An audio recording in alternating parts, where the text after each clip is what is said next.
Hari ini kalian bersama Safiera, Jessica, Chelsea.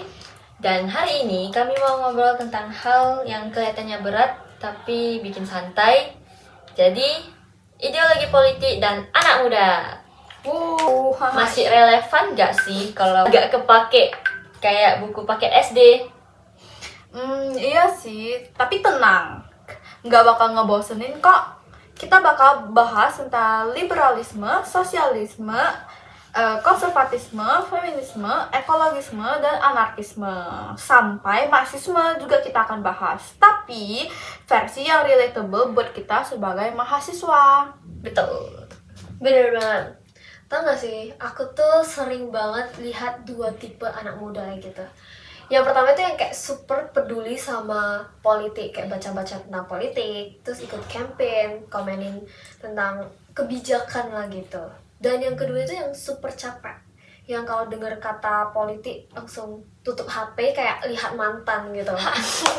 Jadi kakak tipe yang mana nih? Aku bisa keduanya sih, tergantung situasi. Kalau aku tipe yang kedua sih. Tapi kalau kita jeli, anak muda itu sebenarnya udah ngejalani ideologi tanpa sadar. Misalnya, pro kebebasan itu liberal, pro moralitas itu konservatif, terus pro subsidi itu sosial demokrasi. Betul. Bahkan FYP TikTok kita itu mencerminkan ideologi, ada yang isinya tuh kritik negara, dan ada yang isinya tuh motivasi nasionalisme, ada yang isinya tuh aktivis lingkungan. FVP gua malah skincare. Aduh, jadi netral ya guys. FVP gue joget. Nah, maka dari situ kita netral. Iya, netral. Anak muda banyak yang liberal dalam hal kayak kebebasan berpendapat, ya kan? Terus kebebasan digital, LGBT rights, terus dan lain sebagainya. Contohnya ada akun Jovia Diguna, Panda Wibawa, atau media kayak Asumsi. Mereka sering ngomongin hal-hal yang pro demokrasi liberal gitu. Oke. Oh, bener-bener Kak. Dan sedangkan ya Kak, yang nasionalisme itu muncul banget waktu pemilu dan atau isu-isu ancaman asing itu. Kayak akun Deddy Corbuzier, terus juga Ganjar, Prabowo, atau para figur pro negara yang kuat itu. Iya. Buat narasi nasionalis. Dan Indonesia sendiri juga tuh suka nge-mix, kayak mau modern dan bebas, tapi juga kompak dan stabil. Jadi liberalisme tuh hybrid gitu. Anak muda tuh sebenarnya paling gampang simpati ke demokrasi sosial. Benar. Kayak pendidikan murah, kesehatan gratis, pajak progresif, subsidi. Kalau kalian pro BPJS, pro subsidi listrik, pro kampus negeri murah, itu demokrasi sosial. Waduh. Ada di tuh. Iya, di Indonesia itu aktivitas HAM itu macam Haris Ajar, Fathia Maulidi Yanti, atau media seperti Project Mutatuli mengangkat banyak isu kesetaraan dan pemerataan sosial. Pemerataan sosial. Pemerasan nih kak, pemerasan banget nih kak. Itu narasi sosial demokrasi Kak. Tapi yang aku lihat itu anak muda itu paling gampang gerak kalau ada isu ketidakadilan. Betul.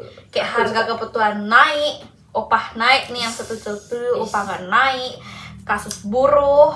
Itu semua sebenarnya berangkat dari ide sosialisme tentang keadilan distribusi. Iya, terus sebenarnya tanpa sadar banyak anak muda tuh sebenarnya sosial demokrat keturunan Indomie. Pengennya negara bantu, tuh. tapi tetap mau bebas. Bener. Oh ya Kak, yang konservatisme hidup banget di Indonesia. Banyak anak muda itu yang tetap pro nilai tradisi, agama, moralitas. Misalnya kayak isu pakaian, gender roles-nya, pergaulan, kayak komenan di IG bisa dilihat sih Kak. Betul. Fasisme juga nggak terlalu eksplisit, tapi polanya ada. Terus intoleransi, kultus individu kalau beda musuh. ada konten-konten yang retorikanya kaku dan keras banget juga. Oke, tapi kayak tiap bahasanya tuh langsung bawa-bawa ketertiban, terus ancaman, dan harus tunduk tuh. Waduh, calm down. Kita kan cuma bahas dress code kampus. Di kampus kita besok apa gak? Atau Aduh, hari ini deh, hari ini dulu Hari aku ini sore. dulu tuh. Ini Kita Shopee. hitam. Ini kayaknya kita nggak ngajak sih. Kita hitam lah. Ya, kita aku nggak baca grup by the way. Terus kita masuk ke Islamisme Kak.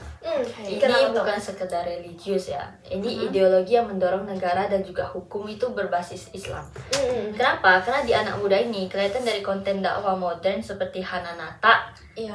Ustadz Abdul Somad Official, dan juga influencer muslim muda lainnya. Benar-benar. Oh, banyak yang suka karena narasinya itu sederhana ya Kak. Iya, Ya, betul.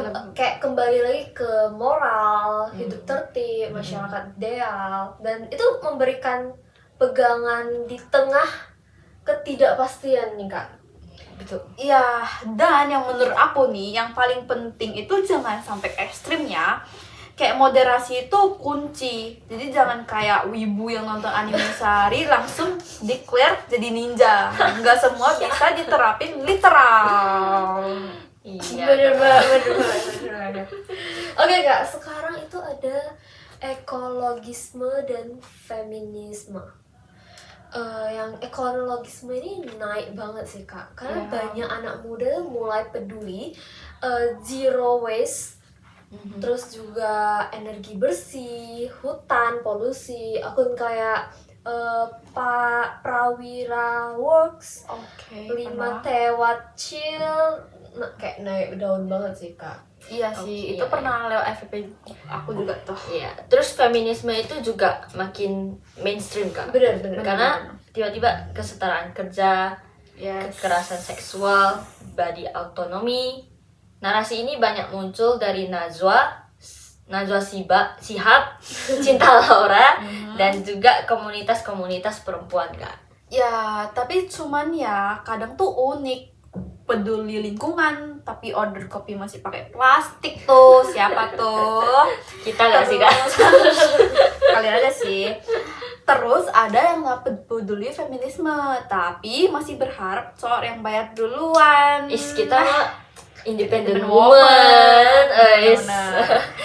Terus tiba-tiba udah masuk ke anarkisme nih Kak. Sebenarnya anarkisme itu bukan chaos gitu ya, bukan chaos gitu ya. Ini ide masyarakat tanpa hierarki, lebih ke keadilan horizontal gitu sih. Oke. Karena di Indonesia tuh muncul dalam bentuk anti pemerintah, anti kapitalisme, anti aturan, biasanya kayak lewat meme di TikTok itu. Oke. Tapi yang lucunya itu aku tuh kan anti negara. Tapi besoknya ngurus KTP. Ya gimana? Guys, tanpa negara nggak bisa bikin PPCS. Bener-bener sih. Dan Sekarang kita masuk ke Marxisme dan komunisme. oke.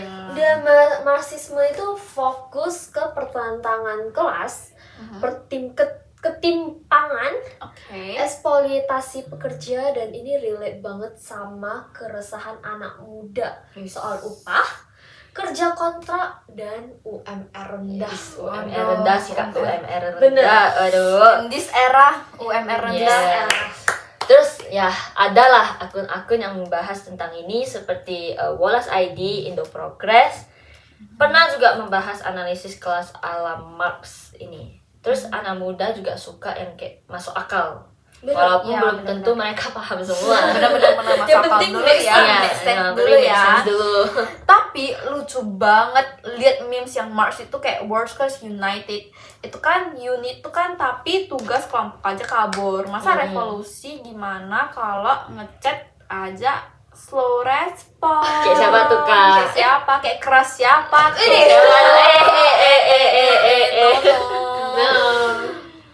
Terus Kak, kalau dilihat-lihat dari kondisi Indonesia saat ini, menurut aku kayak kita itu campur aduk banget gak sih sebenarnya ideologinya. Seperti untuk gimana tuh? Kayak nasionalismenya kuat, Oke. kayak narasi persatuan sama stabilitas gitu kan. Terus tapi ada demokrasi sosial juga, di mana banyak program bantuan pemerintah. Ya, Ngerasa kebantu gak? bantu sih. Mikir dulu. Ya, mikir. Masuk akal dulu. Make sense Sampai dulu. make sense. Terus ada konservatisme moral juga, dimana ini kuat di isu tradisi dan agama, kan sering kan di Indonesia Ya benar-benar agamanya. ngebahas tentang agama. Ada juga yang sampai ya gitulah chaos gara-gara agama. Ya. Terus ada sedikit liberalisme, dimana ruang kebebasan digital ya banyak itu hate comment ya kan. Terus tapi gak full sih gitu, cuman ya gitulah. Iya sih Kak, beneran kayak campur aduk kayak nasi campur. Iya, ya, nasi Kak? campur-campur. Ada semuanya gitu, ada. Tapi menurut aku tuh kadang porsinya tuh nggak seimbang. Kenapa tuh, Kayak Kak? kebanyakan konservatif itu bikin sempit. Kebanyakan tuh liberal bikin chaos. Kayak kebanyakan nasionalis bikin kaku. Jadi kita perlu balance. Ada yang kaku, ada yang chill. Coba bayangkan kalau misalnya yang kaku ketemu yang chill tuh. Yang chill tiba-tiba jadi introvert. Kayak bapak introvert extrovert nih Kak. Terus menurut aku juga di Indonesia kedepannya itu kayaknya butuh demokrasi sosial deh Kak, kayak buat ya itu pemerataan, terus layanan publik yang adil, karena kebanyakan layanan publik itu masih gak adil ya, kayak Ya. ada yang ya kelas atas kelas bawah gitu kan. Terus liberalisme moderat itu untuk kebebasan sipil dan juga kreativitas anak muda. Ya. Tapi masalahnya anak mudanya mau berkreasi gak ya kan? Pertanyaan itu. Iya, Iya, bener. Terus ada ekologisme, dimana climate crisis itu gak nunggu, kayak Oke. beneran gitu ya. Feminisme juga ngenormalisasi kesetaraan, itu harus banget sih. Kayak Harus banget. cuci piringnya tuh gak harus cewek guys. Bener. Bersih-bersih rumah itu gak harus cewek. Kayak ya, terus karena itu di era sekarang tuh cewek udah banyak yang kerja. Iya, banyak independen. Rata-rata Iya. semua yang kerja. Jadi di era sekarang tuh cowok sama cewek itu udah sama iya, sebenarnya. iya. Kayak kemarin ada bahas juga kayak kalau merepet itu kenapa dibilang kayak cewek. Bener. Kayak ya udah cowok kalau merepet berarti dia memang cewek gitu, bukan Iya, bukan bukan karena karena- kayak cewek, bukan. Aduh, nggak boleh gitu ya kan. Iya. Terus nasional yang terakhir ada nasionalisme inklusif, bukan nasionalisme yang galak tapi yang merangkul. Waduh. Yeah. Bener banget sih Kak. Aku juga percaya nasionalisme itu harus lebih modern, bukan yang kayak memusuhi perbedaan, Yes. tapi yang merayakan keberagaman. Waduh. Keberagaman. Udah bagus belum? Karena di Indonesia, Indonesia, Kak? Udah. boleh. Boleh. Tapi menurut aku ya, karena ke depan itu Indonesia tuh bukan cuman butuh orang pinter, Butuh apa tapi juga?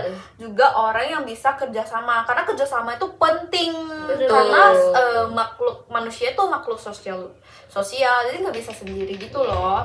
Dan ideologinya tuh harus yang bikin kita maju bareng, bukan bertengkar bareng. Bertengkar ya? Hah? Bertengkar. Kalau ada perbedaan itu bukan bertengkar guys, tapi bersatu guys. Ya, Yes, di bersatu. mana kita perbedaan berbeda. itu jadi Ini bersatu. kita berbeda sama dia. Kita berbeda dulu. Dan kita sekarang lagi menyatu ya kan. Iya. Tuh. Menyatu menjadi Power Rangers. Menyatu. Terus sebagai mahasiswa nih, mahasiswi ya. Sebenarnya tugas kita itu bukan cuma hadapi ideologi buat ujian, Terus Bener. tapi harus ngerti konteksnya juga. ya, setuju. Yeah. Kamu setuju nggak? Setuju, bener banget. Biar gak gampang ke trigger propaganda, gak gampang ditakut-takuti atau disetir opini. Yes. Dan menurut aku tuh jadi kayak menurut aku itu supaya kalau misal kita baca berita nih, otak kita tuh langsung ikut kerja, bukan cuma jempol doang yang bisa geser layar. Kakak ada nonton berita emang? Nonton dong. Nonton, Sekarang nonton. teknologi canggih guys. Nggak nonton berita di televisi, tapi kita mendapatkan berita Iya. dari Oh, HP. TikTok ya, dari Bener, TikTok bener. ya. TikTok Iya. sekarang banyak mau berita apapun lengkap di sana. Benar, benar. Tanpa kita sadari, guys. Kalau kita nonton TikTok tuh sebenarnya kita dapat berita juga Benar. tanpa yang kita sadari. Betul. Dan Jadi pokoknya intinya itu ideologi itu masih Masih relevan relevan. banget. yes. Bahkan kita pakai tiap hari ya kak. tanpa sadar ya. yang Iya. Apalagi yang feminisme guys, itu kayak sering banget gak sih kita. Benar. Sebenarnya udah. Dan masa depan Indonesia tuh sebenarnya bergantung banget sih sama generasi muda kita saat ini. Bener. Jadi ya gitulah. Ya bener-bener kalau kita melek politik nih, melek ideologi dan melek informasi, kita tuh bisa jadi generasi yang bikin perubahan, bukan cuma jadi penonton. By the way, yang nggak tahu melek itu apa, melihat tuh buka mata. Oke, Makasih udah dengerin podcast ini. kita hari ini. Semoga kalian dapat dapat insight yang baru-baru ya Bener guys. banget. Sampai jumpa. Bye. Don't forget to like, comment, Comment and and share. And share. Ya, subscribe juga jangan lupa. Bye. Bye.